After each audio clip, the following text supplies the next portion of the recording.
Hey friends, if you tried to watch our live stream this Sunday, then you know that we had some technical difficulties. We had audio playing, but we did not have the video on there as well. There was a power outage on Saturday night. We think that may have contributed to the glitch in the camera. I've been told that we've gotten that glitch figured out and we'll be all set to roll this Sunday with our live stream, at least as far as we know. And so I thought about, how do I handle this for the folks who kind of rely on our live stream or rely on the sermons being uploaded to YouTube later. I thought that for a little while that since we had audio already working, that maybe I would just get a puppet made up of myself, so you get like a Muppets version of Brandon preaching.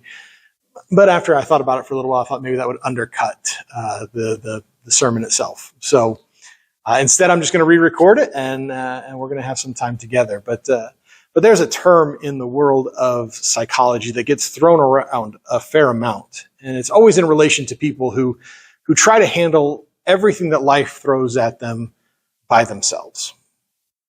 It's used to describe a fairly common thing for folks who feel like whatever problem, whatever situation, whatever challenge comes their way, that they have to be the ones to figure it out and make it right and solve the issue. And oftentimes they feel that they have to take care of the other people in their lives' problems as well.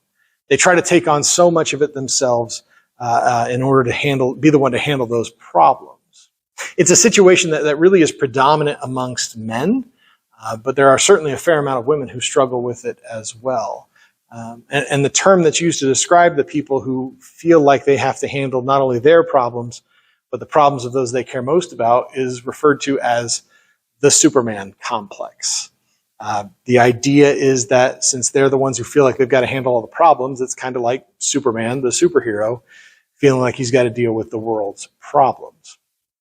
And I can understand where that mindset comes from, but here's the thing, and this comes from a giant nerd. I mean, by now you know I'm a pretty big nerd. I mean, I'm redoing the sermon in a Flash t-shirt, so that should be a dead giveaway.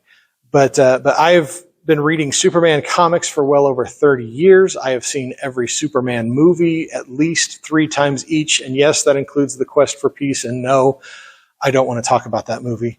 I've seen all the Superman-related media that there probably is available to see.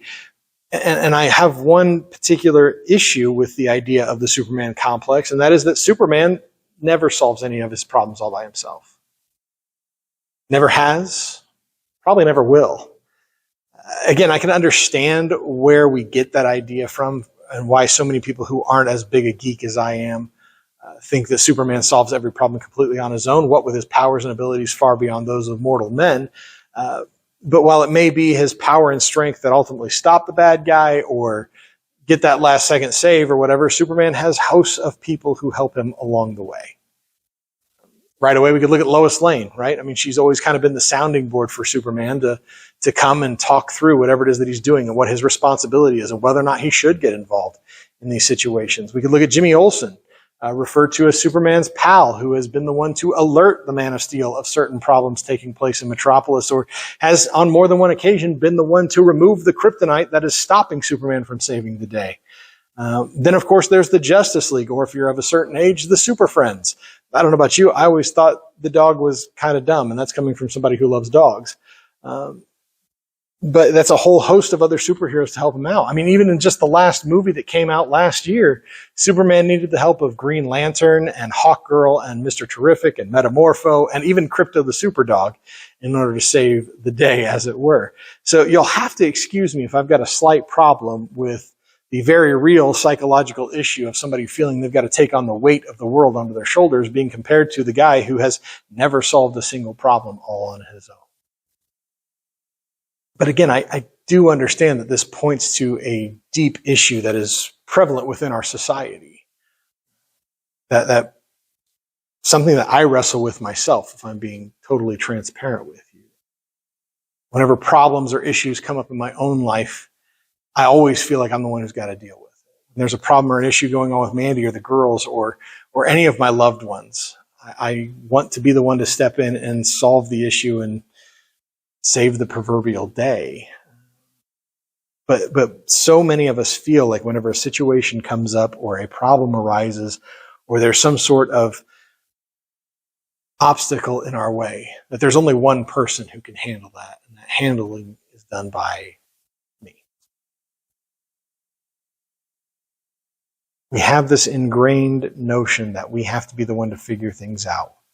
We have to be the one to solve those issues. We have to be the ones to do that. Never mind the fact that we are living in a day and age where we are more aware of mental health than any other generation before us. And we know that this sort of mindset will lead us to exhaustion, to burnout, and even has the potential to destroy our relationships if we continue on that path. Never mind the fact that the seemingly countless studies show us that this sort of mindset can and will affect your physical health, and will likely end up putting you in an early grave if you're not careful with all the stress and the tension that comes with this particular mindset.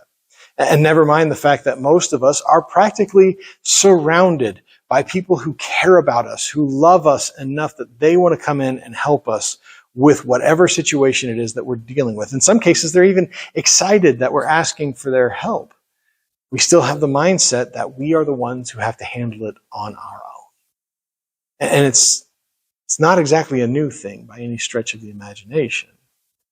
In fact, it's that very mindset that would be confronted in Moses in our text today. We're going to find ourselves in Exodus chapter 18, so if you want to turn in your Bibles or get there on your Bible apps, that'd be great. We're going to continue on our discussion through this period of Israel's history. But I think that as we get started in this particular text, there's something that we need to mention or bring up, we need to touch base on, because inadvertently it plays a role in the events that lead to this simple confrontation in the text today. If you recall, way back in week 2 of this series, which for some of you might feel like a lifetime ago, I know we've been talking about it for a while. We still got a few more weeks though. But we sort of glossed over Moses' origin story back on week 2. We talked briefly about how he had killed an Egyptian and how he had fled to Midian afterwards, where he would spend the next 40 years of his life until his fateful encounter with the burning bush. But it wasn't like Moses spent every day of that 40 years just constantly looking over his shoulders, looking for when the bad guys were going to come and take him away. That wasn't how he did it. He actually lived a life, and a very full life at that, during that 40-year period. When he first arrived in Midian, he helped to water the sheep of a priest by the name of Jethro. Sometimes in Scripture he's also referred to as Reuel, but they're talking about the same guy in both instances. But after Moses comes into Jethro's house, he would eventually marry Jethro's daughter. And we can see that play out in Exodus chapter 2, verses 21 and 22. It says, "And Moses was content to dwell with the man, and he gave Moses his daughter Zipporah. She gave birth to a son, and he called his name Gershom, for he said, I have been a sojourner in a foreign land." But when Moses would later receive the call from God to go back to Egypt, his wife and his children were not with him. In Exodus 4, there's kind of a brief issue between Moses and Zipporah involving circumcision. But there's no further mention of her or the children until we get to today's text. And so we kind of have to ask the question, like, what happened? Where did they go? Why are they not present during all of this time? Well, it's actually in Jewish tradition, not found in Scripture, but it's kind of long been the viewpoint of Jewish scholars, that Aaron actually gave Moses the advice to send his family back to Jethro. And if we stop and think about it for just a few seconds, it really kind of makes a lot of sense that this would happen, because Moses and Aaron have no idea how this confrontation with Pharaoh is going to go. They don't know what's going to take place when they go back to Egypt. They are potentially walking into a very dangerous situation. And as we know already from what we've discussed of that period, things got hairy for a while there. And so it kind of makes sense that Moses would want to send his wife and his kids back to her father, so that way he at least knows that they're safe, that he can do the work that God has laid out before him without worrying about the safety of his wife and his kids in the process. Now, I did try to find out about how long was Moses separated from his family. And because there's no definitive timeline given to us in Exodus, a lot of scholars think that it's been at least a year. And that kind of makes sense when we stop to think about it, because we know that the 10 plagues in Egypt didn't all happen at once. There was a gap of time between each one of them. So again, by the time we get to Exodus 18, a lot of scholars indicate that Moses has been separated from his family for about a year, which is an insane amount of time to be away from your family. I'm getting ready here next week to go on a week of camp, and I'm going to be away from my wife and my kids for 5 days, and I'm not looking forward to that part of it. I'm not looking forward to being separated from my family for what feels like a long time when it's just a 5-day span. But Moses spent a year removed from his family. And so when they're finally reunited after the Israelites are out of Egypt, after everything, at least right now, feels a lot safer than what it felt even just a month beforehand, Moses is finally reunited with his family. It says in Exodus 18, verse 5, Jethro, Moses' father-in-law, came with his sons and with his wife to Moses in the wilderness where he was encamped at the mountain of God.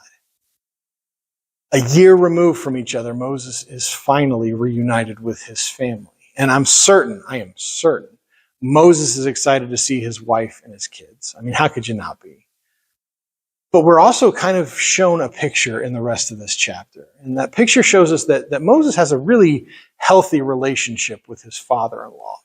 And if we stop to think about it again for just a few minutes, that makes a lot of sense. He spent 40 years in Jethro's house. So you don't spend that kind of time with somebody unless you get along with them at least on some level. Jethro is a priest in Midian, and by all evidence in Scripture, he seems to be a very godly man himself. And so when he and Moses are catching up, man, Moses is telling him story after story about all the things that God has done amongst the people. He tells them about the plagues and the signs in Egypt. He talks about what it finally took for Pharaoh to eventually say, get out of here. He talks about the Red Sea and about how the waters crashed in on the army of the Egyptians. He talks about the manna and the quail and the miraculous water and all the complaining of the people. He talks about the pillar of cloud by day and the pillar of fire by night. And I know I keep bringing up the pillar of fire, but that's just because it's so cool. Like, how could you not talk about a pillar of fire, right? It's insane. But as he tells all of these things that God has done, as he's explaining to his beloved father-in-law all the ways that God has moved amongst the people, Jethro does something that feels very natural. He celebrates what God does. It says in verses 10 and 11, Jethro said, "Blessed be the Lord who has delivered you out of the hand of the Egyptians and out of the hand of Pharaoh, and has delivered the people from under the hand of the Egyptians. Now I know that the Lord is greater than all gods, because in this affair they dealt arrogantly with the people." And as cool as that is, and that is a very cool part, right? That Jethro would want to celebrate what God has done amongst the Israelites and amongst Moses included. As cool as all that is, I can't help but notice the next verse. See, after Moses has shared all the things that God has done amongst the people, it not only confirms the faith that Jethro had in God, but it ushers not just him, but Moses and Aaron and even the elders of Israel themselves into worship. Verse 12 says, "And Jethro, Moses' father-in-law, brought a burnt offering and sacrifices to God. And Aaron came with all the elders of Israel to eat bread with Moses, his father-in-law, before God." This just might be the first time in all of this that Moses has had a few minutes to just stop and reflect himself. When you're kind of in the moment of things, when things are happening one right after the other, it's difficult to really stop and allow yourself time really difficult to stop and allow yourself time to process what God has done in the midst of your life. Because again, it's one thing right after another. It was God telling him to go to Egypt, and then boom, he is right in front of Pharaoh, who, once again, is the most powerful man in the entire world at this particular time. And he's telling Pharaoh to let the people go, and Pharaoh is refusing him. Then it's all the plagues, one right after another. And then the very quick needed leave of Egypt. They had to get out of there as fast as they could. Pharaoh wanted them gone and gone today. Then it's the Red Sea. Then it's all the people complaining about the water and the food and all this other stuff that's going on. And then it's everything that is taking place all at once. And if you stop to think about it, if what biblical scholars believe is that this has been a year that Moses has been removed from his family, that's a crazy year. That's a lot to process in a single year. And it's one thing right after another. And it's not until things have seemingly quieted down for now that Moses is visited by his father-in-law, that he can stop and tell him all the things that God is doing. And it makes Moses stop to think, wow, God has really done a lot in the past year.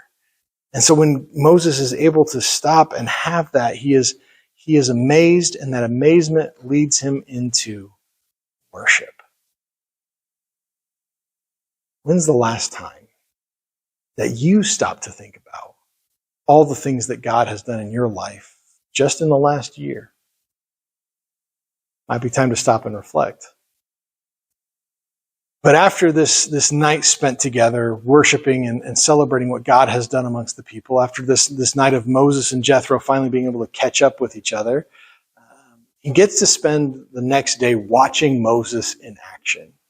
Now, I don't know if you've ever had a scenario, if you've had the experience of your parents or your in-laws watching you do your thing, but as somebody who has had that experience on a few times, it's weird. It's not bad. It's not bad. I don't get upset whenever I see my parents or my in-laws coming to church or anything like that. I get a little excited about it, but it's also a little strange. It's a little off-putting.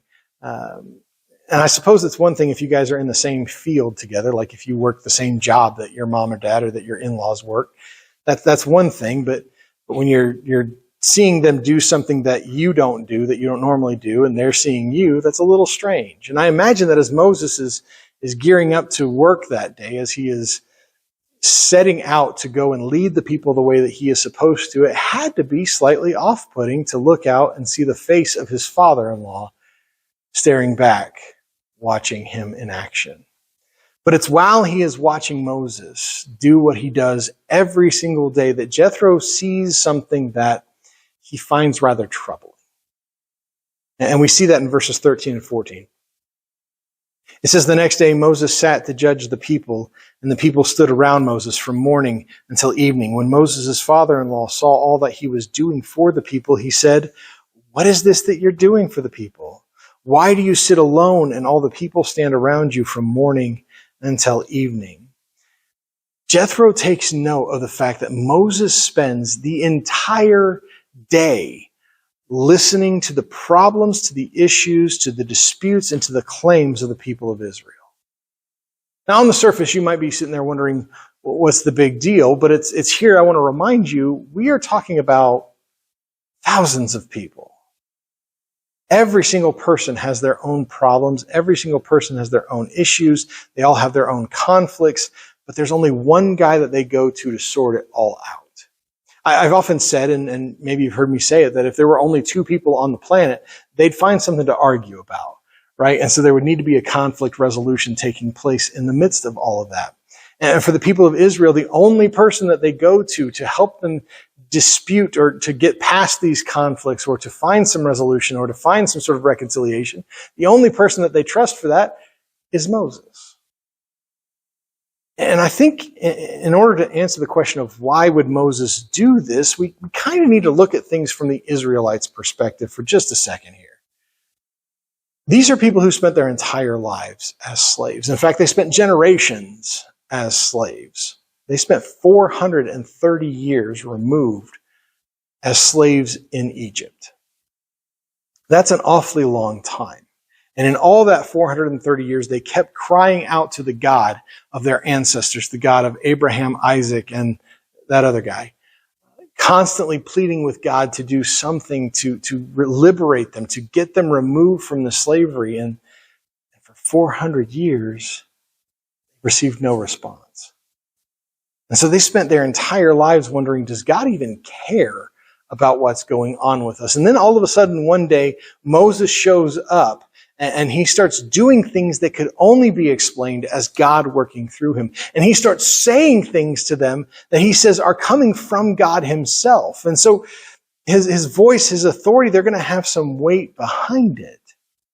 This is the first person they've ever had to speak to them with any sort of authority from God himself. And so Moses, whether purposefully or incidentally, it doesn't really matter. He kind of becomes the stand-in for God.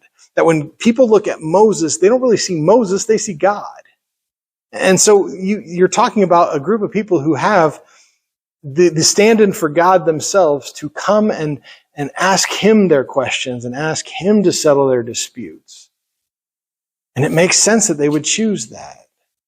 We still kind of do this a little bit today, that we'll look at a minister and we'll kind of view them as the stand-in for God. But let me tell you, Moses is not God.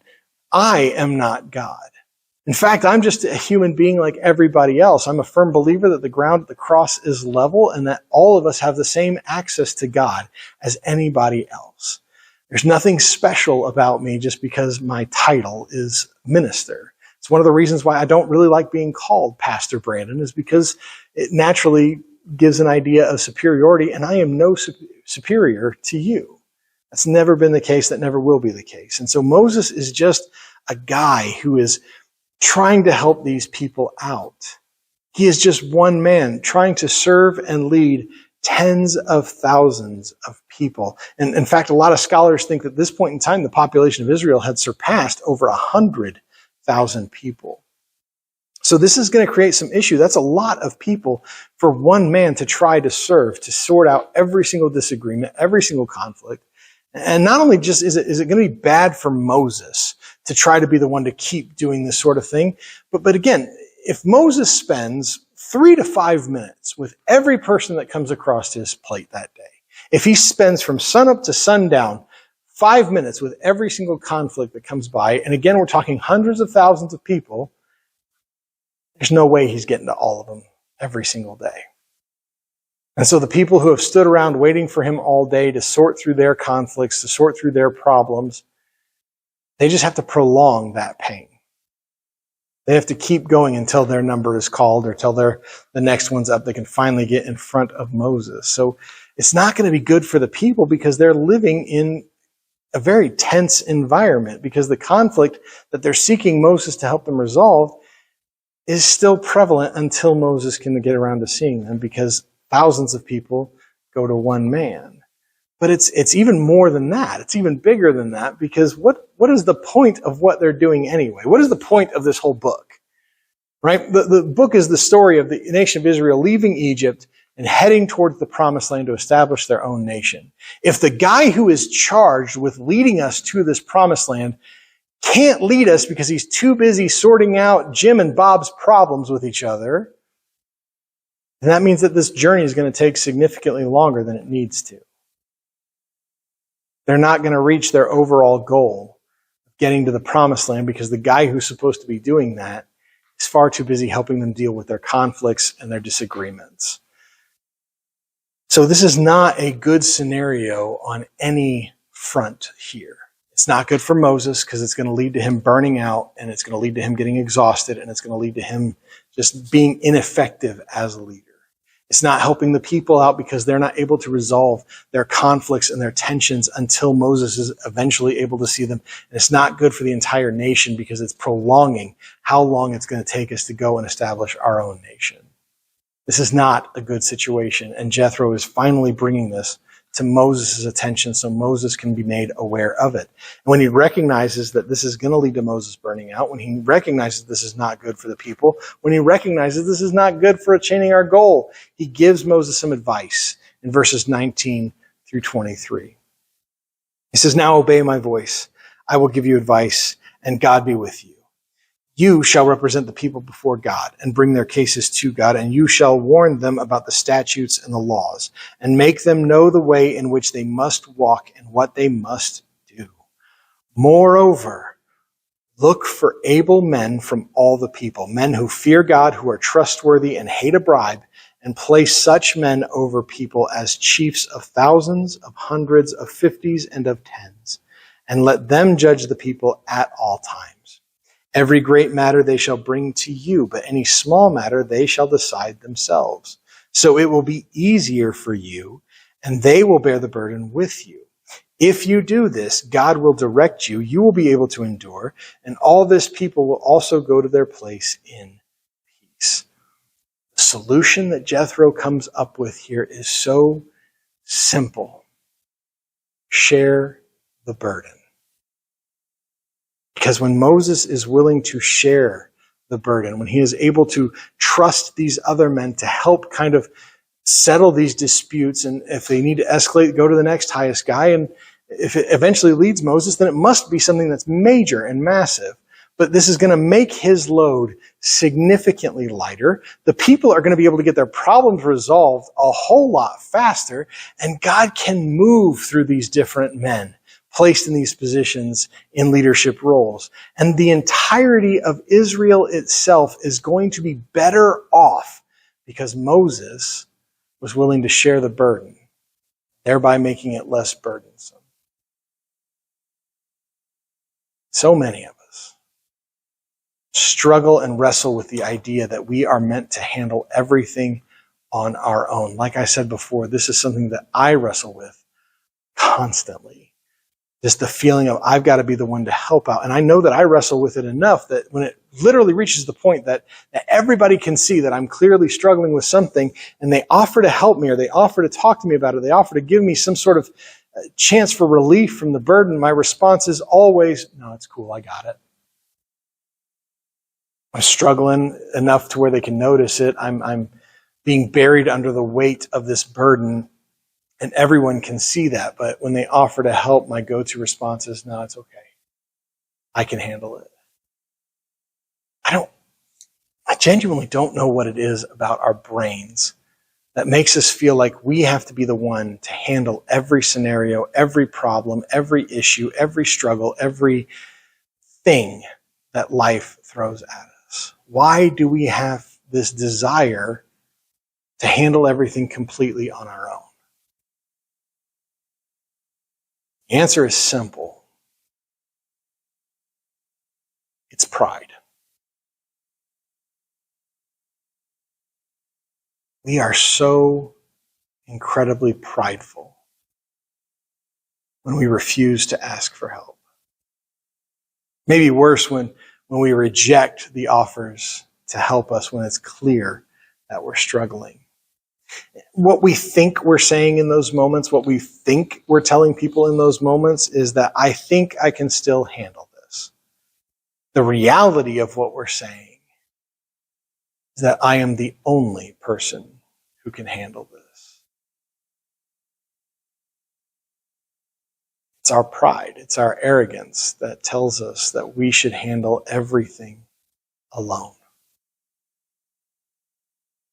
And maybe even more dumbfoundingly, once we've passed the point where we needed the help and everything collapses around us and we genuinely need people to help us, it is our pride that tells us that we should feel ashamed for that. We should feel shame because we couldn't deal with this on our own. We should feel embarrassed because we had to have other people come and help us, because pride is always selfish, self-focused, and self-interested. Let me ask you a question.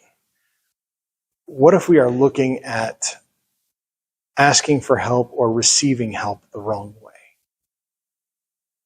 Again, what if we're looking at having people come around us to help carry the burden with us? What if we're looking at that the wrong way? Again, we tend to view it as shameful because we couldn't do it on our own. But what if instead we looked at it as we provided somebody that we love, that we care about, an opportunity to serve us out of love? Think again about the advice that Jethro gave Moses. He tells Moses to find trustworthy, admirable, honorable men who could be placed in positions to help significantly faster than Moses could on his own. What do you think it meant to those guys that Moses asked them for help? What do you think it did for their self-esteem, for their position in that place? Do you think that they were just like, oh, okay, well, whatever, I guess I can help? Man, I gotta feel like they were excited to come on and help, that they were excited that Moses trusted them enough to share in this responsibility, that they were able to serve their community in a new and exciting way. How could you not be happy? How could you not be excited about that? And I'm willing to bet that that's exactly how they felt, that they were thrilled, overjoyed with the idea that Moses trusted them to be able to help him out of this situation. And I know that because I feel pretty excited whenever somebody asks me for help. When somebody trusts me enough that they come to me and say, "Hey, Brandon, can you help me with this?"